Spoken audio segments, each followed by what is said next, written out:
Hey, welcome back to the Invisible Strength podcast.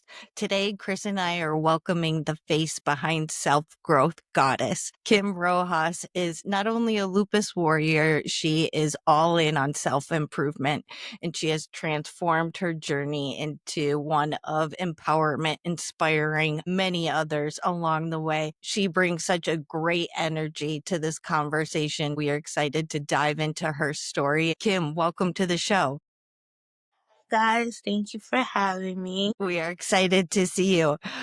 Before we get into all the lupus stuff and whatnot, Kim, can you tell us a little bit about yourself as a person before you became a patient? Where you're from? What are you all about? The fun stuff. Sure. Before I found out I had lupus, I was just living my regular life. I guess you can say I've been trying to rediscover myself. I'm from the Bronx. It's just crazy because everything happened so fast. Like the new year came, my relationship ended. I'm just trying to figure myself out and trying to love myself more because I was so easy to just love on others. And once March came, I ended up being in and out of the hospital all the way till like April. So that was the process of me finding out that I have lupus. Once I discovered that I had lupus on April 11, my life changed. It just went from being skinny on me, not really caring about me, to actually now I have to care about myself because I Right. basically almost died in the hospital. And then I felt like with all the procedures and stuff that I had to experience, that was like a wake up call for me to actually change how I was living and to actually put myself first and loving myself first. I've always had this high energy, but now everything has changed. I'm on learning how to grow, how to heal, and really evolve through loving myself and managing this new lifestyle. Yeah. Kim, you talked about learning to put yourself first. And I just want you to walk us through that emotional process when you first heard the word lupus. Like you're so locked in on taking care of everyone else. You're in a situation where you're fighting for your life and they bring up this word lupus. Like what are you emotionally processing at that time? It was it was a mix of emotions because at first I was first diagnosed with lupus back when I was 18. But I never really followed up with a rheumatologist. Like they never gave me a rheumatologist. So I kind of brushed it off. And then when I first got into the hospital on March 10th, my mom was seeing the signs and she kept advocating on my behalf and telling the doctors to please check for lupus. The doctors ignored her. They refused to listen to her. And after the first trip, I went back to the hospital 2 times due to the same symptoms, and my mom kept saying the same thing, and she was getting brushed off. So to hear that I have lupus the third time around, this time it was because I was nearly dying. It kind of broke my heart because my mom kept asking the doctors to check and they refused to check. The first hospital removed my thyroid because they said it was a thyroid issue. I had to go through 4 different plasmapheresis in order to get my thyroid removed. And I feel like if they would have listened, they could have actually seen that my body was inflamed due to the lupus. So it's like a mixed emotion. It sucks because back then I didn't really know much about lupus. And now that I am 30 and I am experiencing this, it's a big change. And it's the change that had me scared because you don't know what to expect. Every day is something different. Feeling your body going through different symptoms. It's like a mixed emotion, but I am learning how to push through the emotions and I have to learn how to accept myself for who I am and how I am right now and remind myself that this is just temporarily, like the bloatingness and stuff like that. That makes a ton of sense, and thank you for sharing. Thank you. We're no strangers to death knocking on our doors, unfortunately. That's oftentimes a time when you have the opportunity to refocus and look within as far as what can I do to help myself and help this situation. Because to your point, and I'm sorry you had to experience that medical gaslighting, that's just an awful feeling to go through on top of managing scary symptoms. What helped you pivot from the despair of not being believed and not knowing what's going on to getting the diagnosis and trying to move forward? Honestly, praying. I feel like having to deal with this, I learned how to be consistent in prayer because, like I did feel like God gave me a new life due to the fact that in this whole process of figuring out if I had lupus or not, like I was going through, a fever that didn't want to go down below 107. Like I had to go through plasma and blood transfusions and just hearing what my body experienced, like I can only really much do is just pray for the strength and be grateful that I am here because it could have been worse. My family was scared that I wasn't going to make it. Right.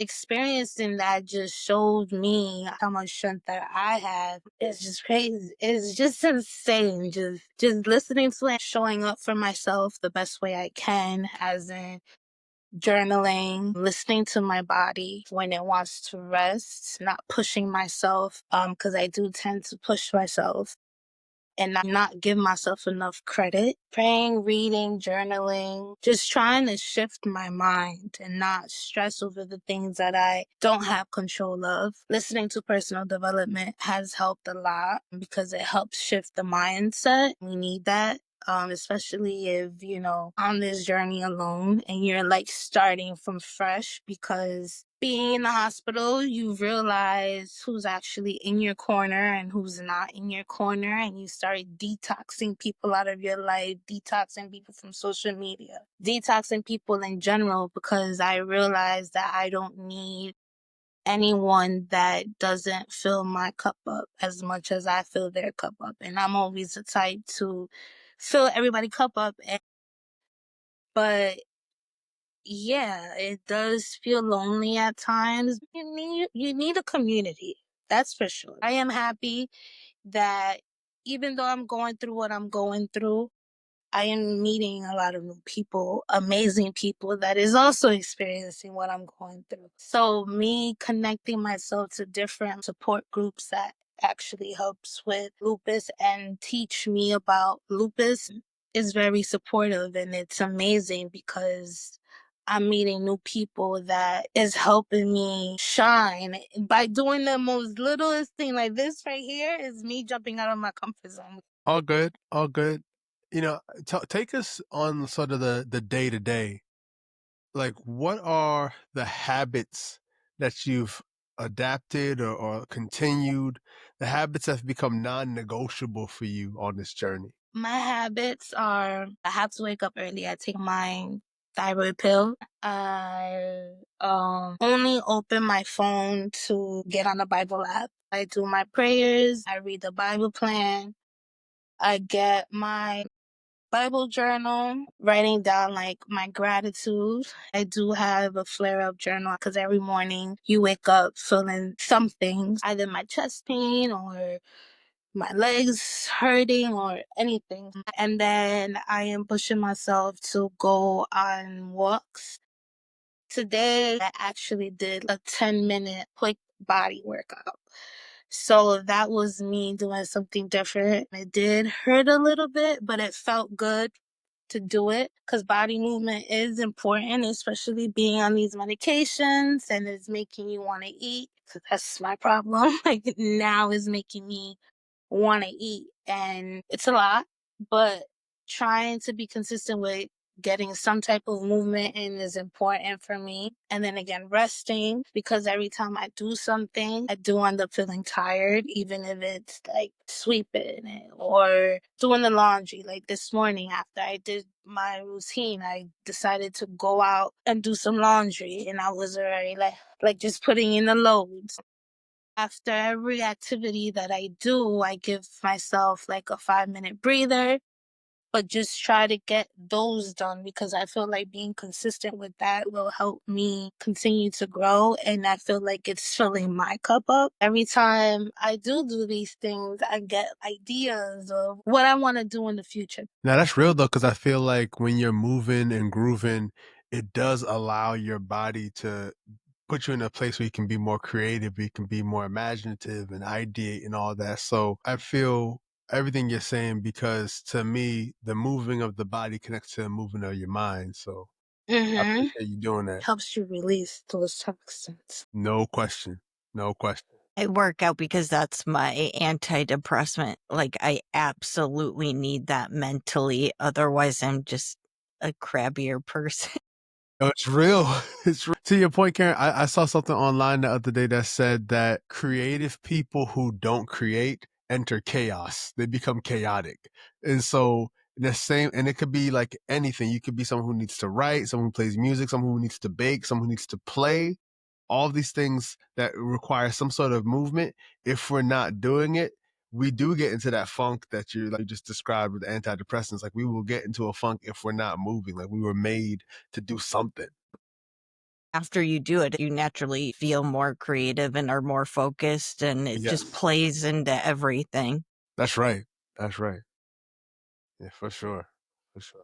Kim, with all of the things that you trying to shift your mindset and taking care of yourself with journaling and moving your body, what is something that you're working on now or that you have found that has benefited you during your journey? Being consistent, that is something that I'm working on now, is being consistent, remaining consistent. Because I did have a habit of starting something and never finishing it. This time around, remaining consistent with doing what makes me feel good is something that it is a process, because sometimes I wake up and I don't want to do anything, but then that makes me feel guilty when I don't do anything. So even if I don't complete everything, at least doing half of it will make me feel good. It helps me feel good when I'm consistent, because it's like proving myself that I can do it. I just have to continue showing up. I want to see where the consistency will take me in life, which I know it will take me far and closer to my dreams. Because if we're not consistent, then we're just holding ourselves back and then having to restart all over again. No, I want to keep going to the top. I appreciate that. Consistency can be a tricky topic in this community simply because we don't know what we're going to feel like when we wake up on any given day. But Chris has made this point that I very much try to live by. It's one thing to be consistent, but you don't have to be 100% every single day. So showing up and doing, I don't know, maybe you can only do 5%, whatever it is. I appreciate the consistency aspect, but also giving ourselves the grace that, hey, we're not going to feel the same every single day. Whether you have an autoimmune disease or not, it's not the way our bodies operate. I agree. That Y'all is true. talking about consistency makes me want to be consistently kind to myself and Yeah. consistently gracious to myself because we can We really need to beat be ourselves kind. up. Gotta be kind. Gotta be. Absolutely. Think that's the most important thing, being kind to ourselves, because we tend to be the opposite sometimes and just be hard on ourselves, but yet expect everybody else to be kind to us, but we're not the one being kind to ourselves. Yeah. What has been a fun way or something that's like surprised you that was unexpected about how you've adapted to this life with lupus? A fun way? Yeah, like something that's just like, oh, I'm actually enjoying this. I didn't think I'd enjoy this. Or it could be something that just surprised you. I'm putting myself out there more and trying new things, like joining you guys on a podcast or hopping on different support groups. But it made me feel good because I'm learning something different or new when I hop onto these different types of environments. So I'm still processing all of this. It's a lot to process. No doubt about it. And I am hard on myself, especially when I look at myself. I am hard. So I don't want to like BS anyone. It's a journey. Finding a good support system has been making me feel happy, at least. Yeah, yeah. What are the ways that you want to be supported, and what are the ways that you've been supported that you really appreciate? The ways that I want to be supported, like checking in with me here and there as much as I check in with others, showing that you're actually there and not trying to pity me or anything like that. Um, I have received support by friends that, invited me to.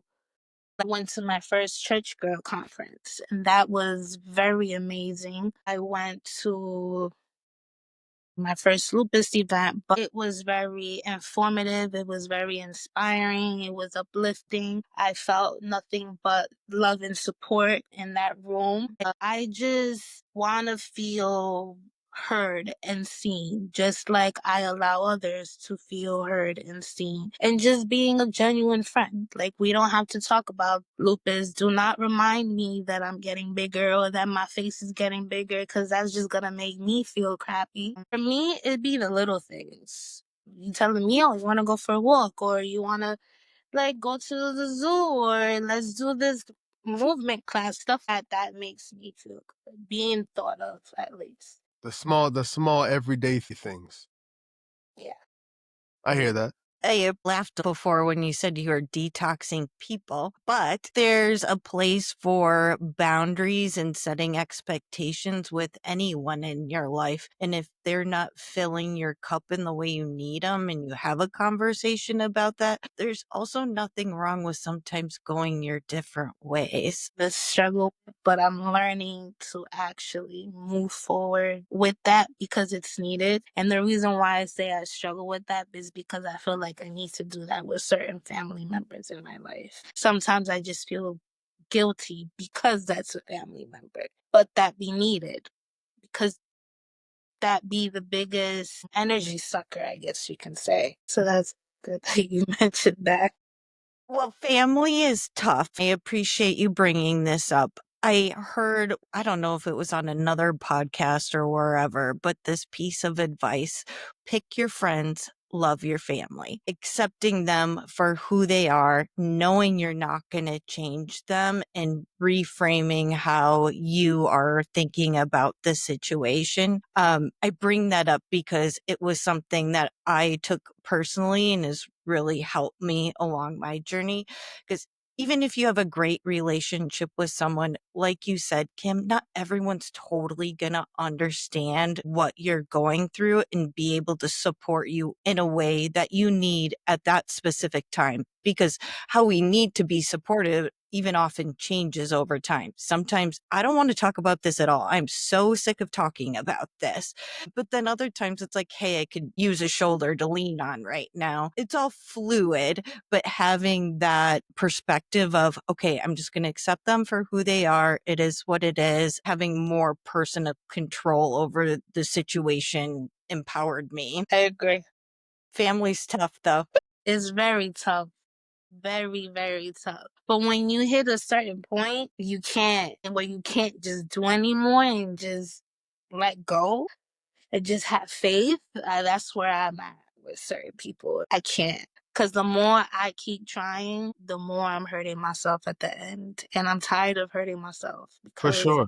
we be our biggest enemies sometimes just because we want to be nice or not feel that guilt in our heart for doing something that we know needs to be done. But the more you express it and, is not going anywhere, but just coming out the other ear, is like, you just got to make that decision. So I'm curious about your thoughts on this. Yeah, and I was thinking primarily that, we're not in a situation where we can afford additional stress, right? And so sometimes, and like I love what Karin said about like pick your friends, love your family, but sometimes that requires us to love folks from a distance because people have to want to change. You can address it with someone and say, we have an issue, but if they're not willing to say, here's the part I can help to fix, and it just like it's all on you, or there is no issue and try to gaslight you like that, then you got to love them from a distance because you will wear yourself out. You already have to use so much energy, so many spoons